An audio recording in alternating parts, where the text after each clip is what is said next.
You're kind of fed up of those normal, same old health and safety keynotes that we get at all the events, or maybe you're going to mix things up by having a leadership keynote as well. You kind of want something different for your career event, for your health and safety event, for your corporate event. Rebranding Safety is exactly what you're looking for. And you can see our keynote in this video. Let's go.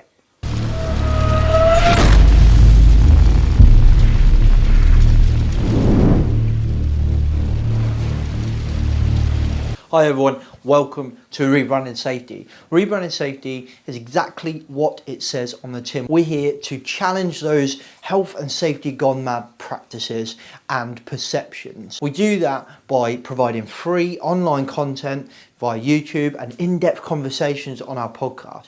But we also offer keynote speeches and media partnerships for your events, your corporate events, your health safety events, your career events even. And we've recorded a keynote here for you to watch. And if you're doing an event, make sure you listen to the end so we can tell you how you can get something different for your next health and safety or corporate event, the keynote that you haven't really heard before. Let's get into the video. So I'm delighted to be able to present this afternoon our final presentation of today from James MacPherson, Rebranding Safety. James is a regular health and safety professional, but he has a hobby, but we were just chatting. It's kind of an equilibrium point and possibly tipping the other way now in that what is a hobby is now becoming potentially dominant. So in his spare time, he hosts a health and safety wellbeing podcast and YouTube channel called Rebranding Safety. So that was born out of frustration about the complicated systems, overcomplicated systems, and gone mad practices. So again, it's linked to some of the things I think we've come across earlier in the presentations today. So James took it upon himself to publish his opinions and conversations for all of you to listen to, and I'm delighted to ask him to come and take the stage and share some of that with you.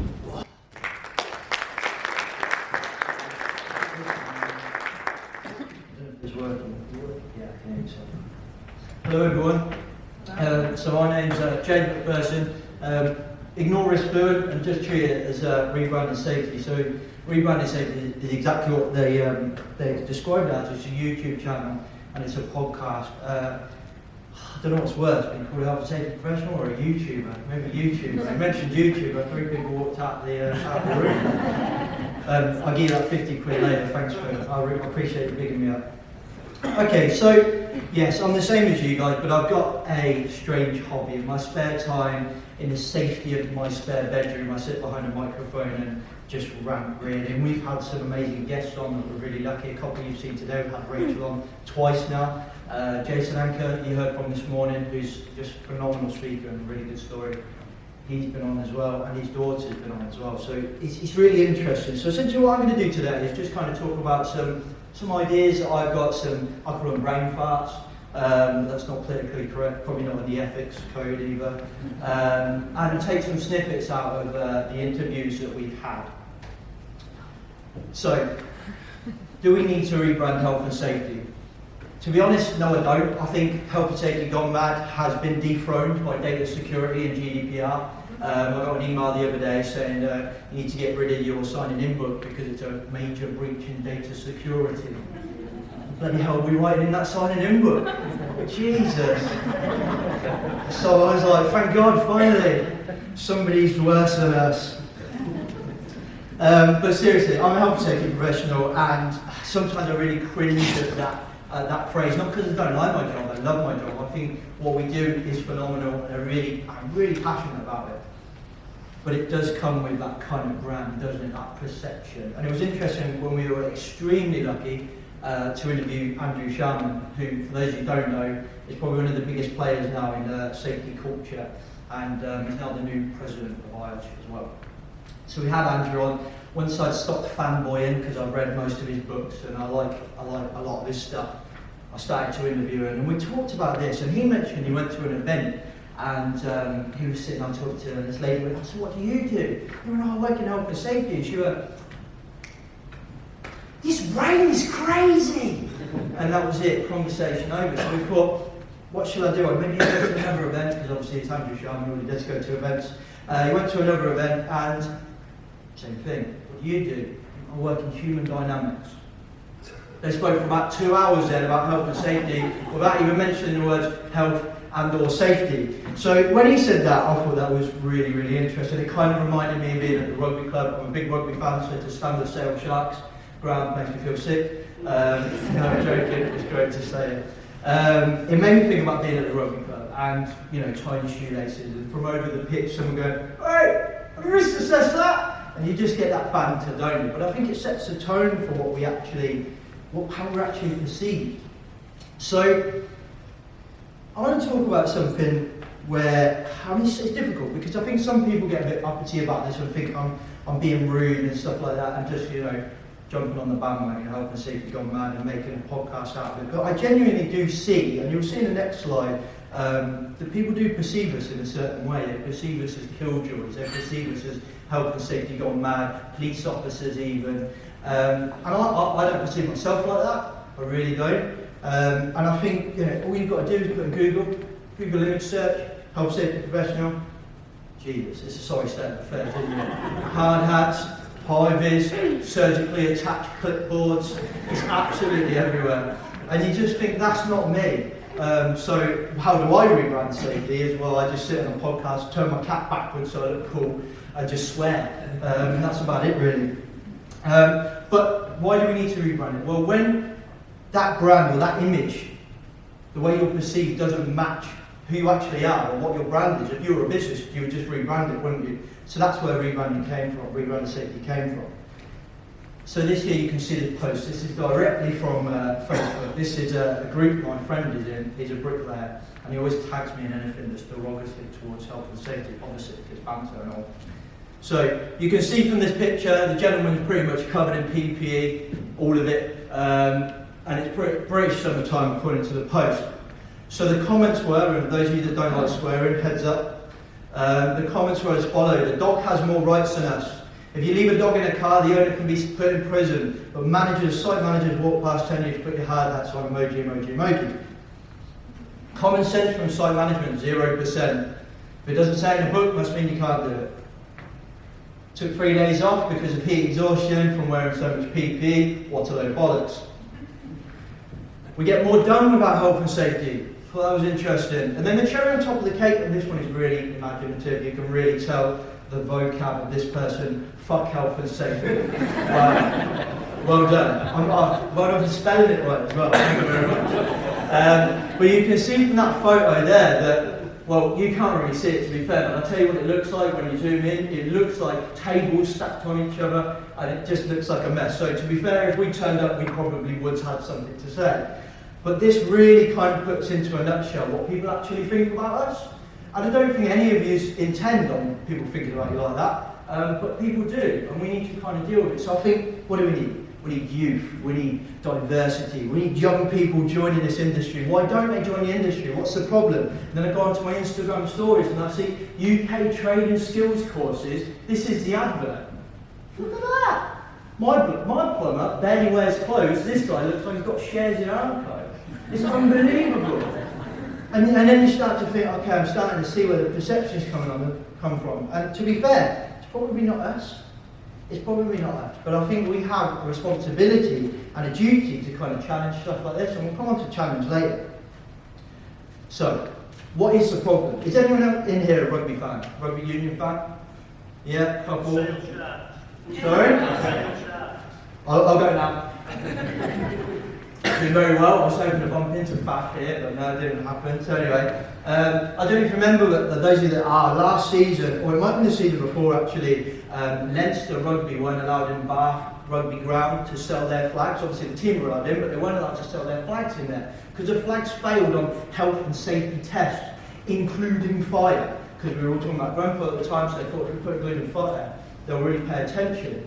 There was no context to it. There's no reasons why. I think that's the problem. 9 times out of 10, there's no context to what we're doing. If you don't provide context, immediately just pick it up and run after it. Yeah? We've heard it from a few of the other speakers as well, all those crazy stories out there. Reminds me of like Sidney Decker and one of the shows that he did, the speech he did where he talks about like sex workers having to wear high vis, which is just another crazy story. So you see it all the time. Right, you see what's called Rebranding Safety, a bunch of sex workers, sworn, literally it's gone mad, hasn't it? Okay, so when we start to look at this a bit more in depth, you start to think, well, where's this coming from? Has anyone heard, oh, you can't do that, it's the law? You must have heard that. Can't do that, that's the law, this is the law. And I think 9 times out of 10, to be fair, not from health and safety professionals, but where's that come from? Those of you that have read the health and safety work, I think frankly it's a beautiful piece of work. But it all starts with phrases like reasonable and practicable. What are they? They're based on opinions, aren't they?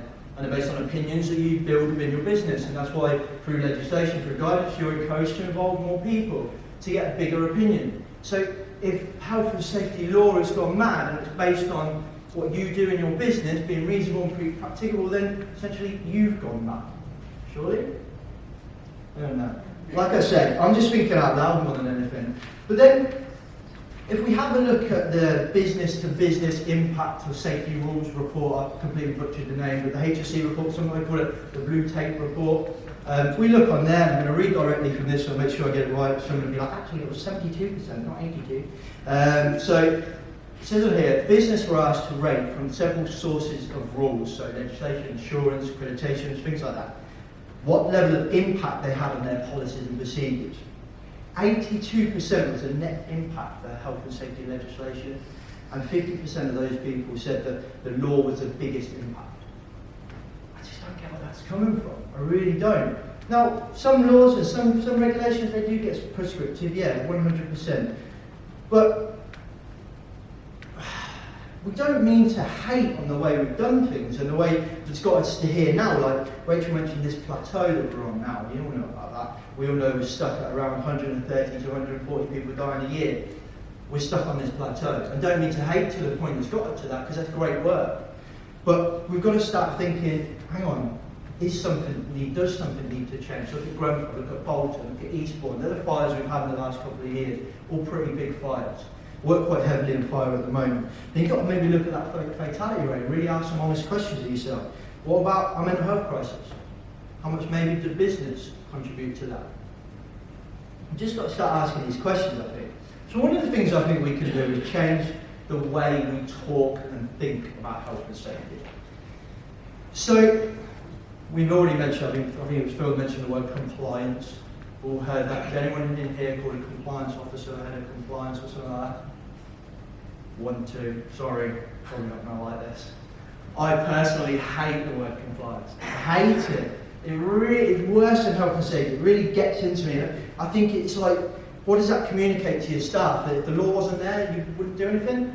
So what, if the law goes tomorrow, I don't know, Brexit, whatever, gets rid of them all, and we've got no law, what, we just start sending kids up chimneys again? I don't think we would we? We're arguing about just a word, aren't we? I'm arguing that just a word. Does that word really reflect on what we do? The way we talk, the words we choose, does that reflect? Well, everyone knows about Greta Thunberg, don't you? Yeah? Everyone knows about Extinction Rebellion. Yeah? Everyone knows about vegans. Yeah? The message they're communicating is morally correct. Yeah? It's morally good. They're trying to do something for the environment. But the way they choose to communicate that pisses people off. And it puts you on the back foot, and the second that happens, you stop listening. And the good message is forgotten. Yeah? Think about how Greta talks. Your generation is going to kill my generation.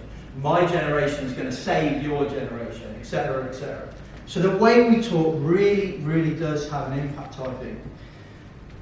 Those kind of attacking-based languages is only going to lead to an aggressive conversation. It's never going to lead to a progressive conversation, which is where we need to get to, in my opinion. So, to continue on to that, we need to change maybe the way we think about health and safety. We were really lucky to have Ron Gant on the podcast. Ron Gant's like quite a big player in safety differently in America.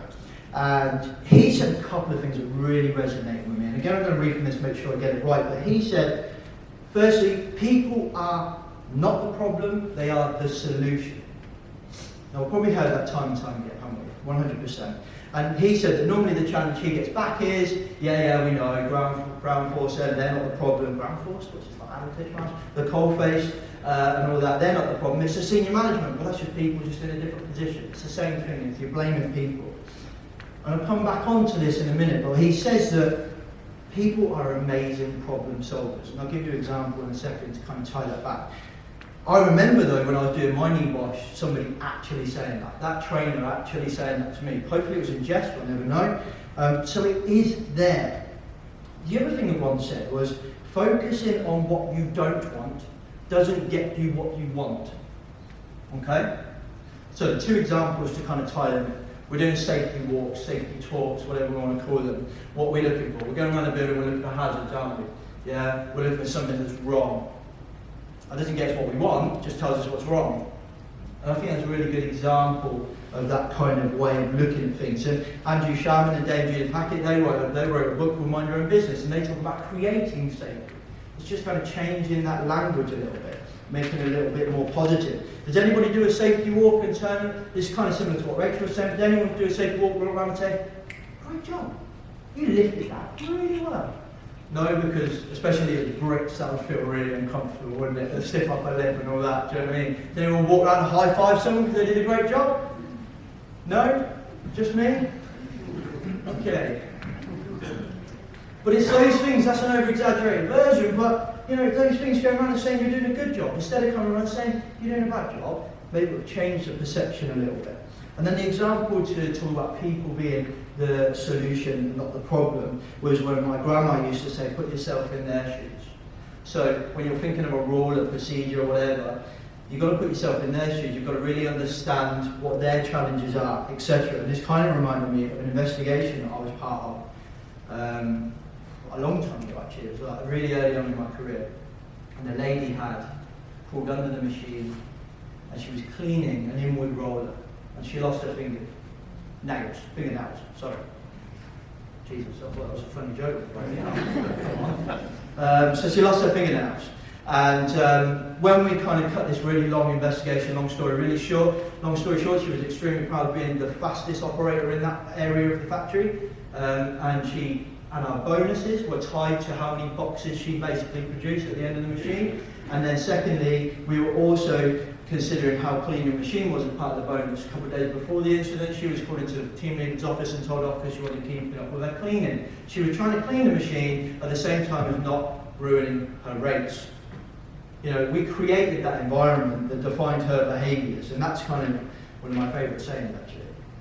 So, I'm just going to whiz through these, and there's a lot more to talk about, but we haven't got through it. So the next thing is challenge the perception and the practice. I think in the digital age that we're in, as a YouTuber, but in the digital age that we're in, with especially platforms like LinkedIn, you know, it's a phenomenal platform. We have an opportunity, frankly, I think we have a responsibility to challenge things we don't agree with.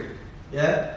If we do it though from a position of trying to improve everyone or trying to educate ourselves, then there's nothing wrong with that. If we do it from a position of just being a bit of a dick, then you're just going to piss people off. And I don't want us to do that. 10 minutes, great. So, we've got to do it from the position of trying to learn, and it's always going to help us. And we've heard it a second ago, but like, asking why. And why are we doing that? You know, why we got those habits. You might get to a point where you agree with what they say. 100%. I just tell everyone I train to do this, from shop floor workers all the way up to senior management, just ask why. Do it in a nice way, think about the narrative piece, but that's where we want to get to. Just asking why, people engaging their brains and not just kind of being procedurally blind, as I kind of call it. So if you look at, I'm going to miss that bit out because we've only got 10 minutes, so we'll crack on. The next one, are you providing value? For me, I think this is one of the most things. It's you, but also the systems in your business. So there's a two-part problem. There's a very long story by Simon Sinek, if anybody watches him. Frankly, go and Google Are You the Problem by him, because my version of it is frankly horrendous. But long story short, there was a load of babies being born and then the mums were dying. They called it Black Death of Cot Bed in the 18th century. Long story short, the doctors were trying to work out what the problem is in the morning and then delivering in the afternoon and not cleaning their hands and their tools. So they were actually the problem. It took them 30 years to work that out. Yeah? So we have to ask ourselves, are we creating this health and safety gone mad perception? I'm not saying you are, I'm saying ask yourself. You know, is there anything you're doing right now that is exacerbating that? And then we've got to think about maybe the systems that are in place. The systems that are in place, so I like to use the example of a forklift truck check, right? Probably anyone that's got forklift trucks will probably have this. Got to do this checklist to get on the truck before you go. Do we know if the check's being done? When I was working in that kind of industry, that was real difficult for us to manage. Yeah, so maybe we just get rid of the list and focus on the people. It's about the people, not focus on evidence to prove that we did something when we're in court, because if we're in court, it's too bloody late.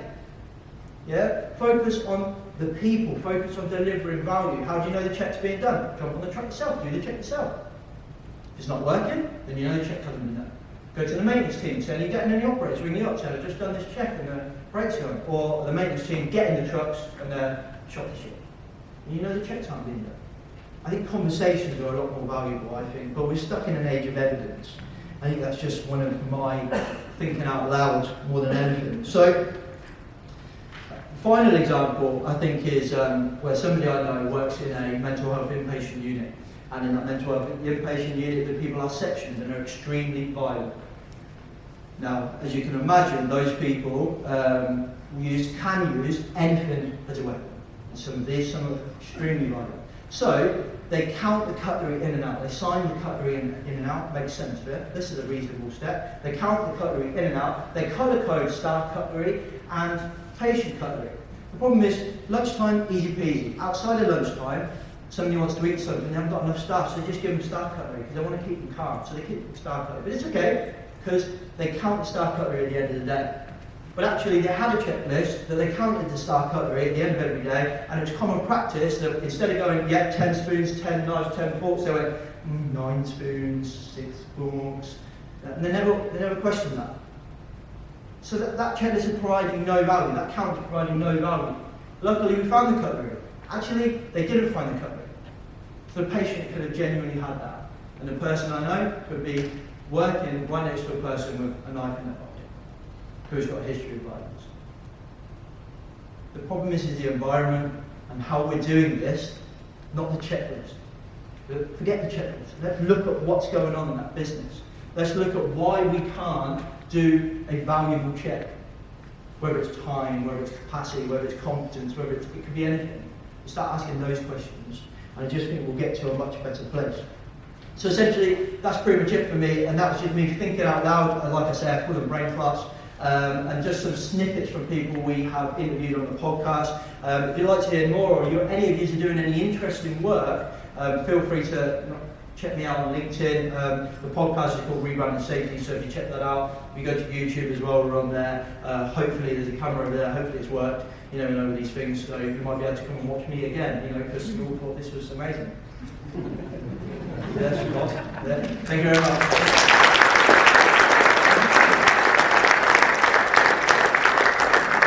Are you okay to take questions? Yeah, I'm good. I am hard of hearing, so I might just walk around if I've got no chance of hearing anybody up there. I just nod and smile. Oh, thank you. No, good. I've handed the microphone out, there's got to be one somewhere. Make it nice. Regarding doing away with the checklist, if you say a construction company and you want a 6 accreditation, Charles or construction line, they're demanding evidence after evidence after evidence. You can't do away with the checklist. I agree. Not ultimately, maybe in certain circumstances. Yeah, your customers might require that stuff, or your clients might require that stuff 100%. Accreditations as well. I think we've got a long way to go, 100%. I agree.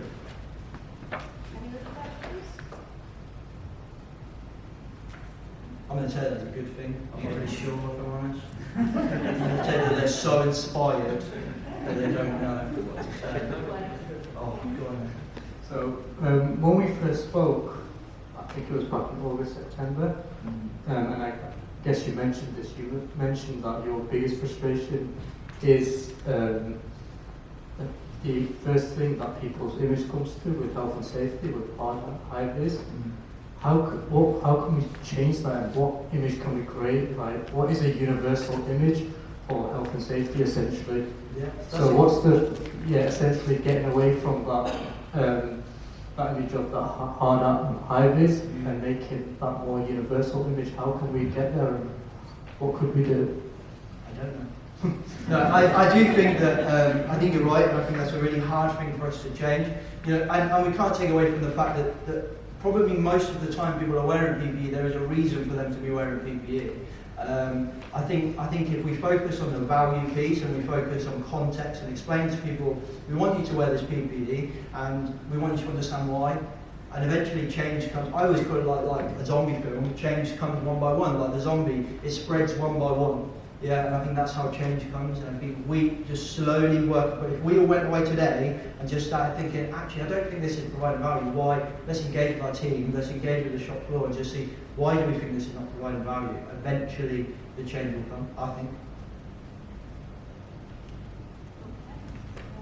Thank you, everyone. Don't forget